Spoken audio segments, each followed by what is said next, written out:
Okay, so for reasons I don't quite understand, the video stopped right here. So I'm going to pick this problem up. We have x minus 3/4 equals 1/16. So I'm going to take the square root of both sides. So that gives me x minus 3/4 equals plus or minus. And the square root of 1 is 1 and the square root of 16 is 4. So then I would add 3/4. Now that gives me an answer of 3/4 plus or minus 1/4. And most of the time you are done at this spot, but not here. Like that doesn't say the square root of 3 plus 1. That's like 3/4 plus 1/4. So that's 3/4 plus 1/4, which is 4/4, which is 1, and 3/4 minus 1/4, which is 2/4, which is a half. So we got a normal answer. All right, now what I would like for you to do is I'd like for you to pause the video and try this problem by yourself and see what you can do. And then unpause it and we'll see if you got the answer right. So give it a try. Pause it before you watch it. So I'm dividing by 3. X squared minus 2/3 x.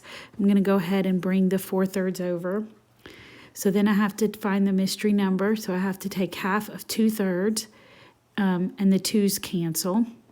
Oh, 2/3. Negative 2/3, I should say. Although the negative sign doesn't matter too much. The 2's cancel, and so you have negative 1/3 squared, which is 1/9. So I'm going to add 1/9 to both sides. So I'm going to add 1/9 and add 1/9. So the left side, x and x, what gives me 1/9? Minus 1/3 minus 1/3. So that becomes x minus 1/3 squared. The right side, we got to find a common denominator of 9. That guy already has it. This guy we multiply by 3. So if you did this problem right, did you get x minus 1/3 squared equals 13/9? Then you take the square root of both sides. X minus 1/3 equals, can't break down the square root of 13, and the square root of 9 is 3. And then you add your 1/3. So you get an exact answer of 1/3 plus or minus the square root of 13/3. But see how the denominators are the same? So if the denominators are the same, we tend to write it as 1 plus or minus the square root of 13 over 3. Then to get the approximate answer, we're going to type in 1 plus the square root of 13 and then divide it by 3. So that's going to give me like 1.54. And then 1 minus the square root of 13 divided by 3. And that gives me like negative 0.87. Okay, so these last two problems are actually pretty easy. This is an important interest formula. A stands for the final amount. P is the principal, which means the starting amount. T is time in years, and R is the rate. Okay, find the rate at which $3,000 compounded annually grows to $4,320 in 2 years. So A is the final amount. So the final amount is going to be $4,320. So we're going to plug that in the place of A. And then the starting amount is P. So we're going to put 3,000 in the place of P. And then 1 plus, and it says find the rate. So we don't know what R is. And time is 2. So that's a little t right there. I don't know if you could tell. I should have pointed that out. That's a tiny little t right there. Now what you need to realize is, oh my gosh, this is a quadratic. See how that's a squared variable? So act really shocked by that. Oh my gosh, it's a quadratic. So we're going to divide both sides by 3,000. So I'm going to punch that into my calculator. 4,320 divided by 3,000. So that gives me 1.44 equals 1 plus r squared. So then I'm going to take the square root of both sides. So when I take the square root of 1.44, that gives me 1.2 equaling 1 plus r. And I minus my 1, and I get 0.2 equaling r.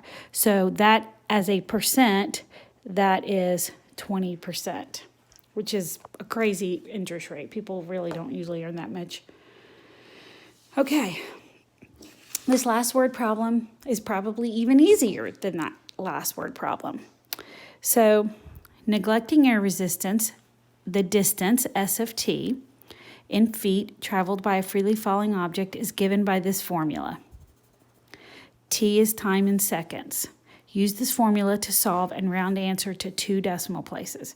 So you're going to see this 16t squared a lot because that's what gravity is in feet per second. All right, so the height of the Chicago Beach Tower Hotel, built in 1998 in Dubai, United Arab Emirates, is 1,053 feet. So that's a distance. So distance is going to go in the place of S of t. So in the place of S of t, I'm going to put 1,053. How long would it take the object to fall from the ground? So see, oh my gosh, it's a quadratic. Try to act shocked by that. We have to solve for t squared. So I'm going to divide both sides by 16.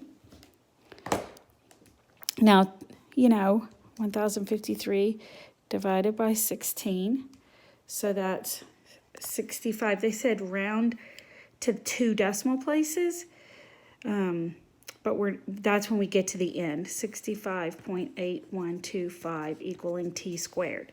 And so then what am I going to do to undo the t squared? I'm going to take the square root of both sides.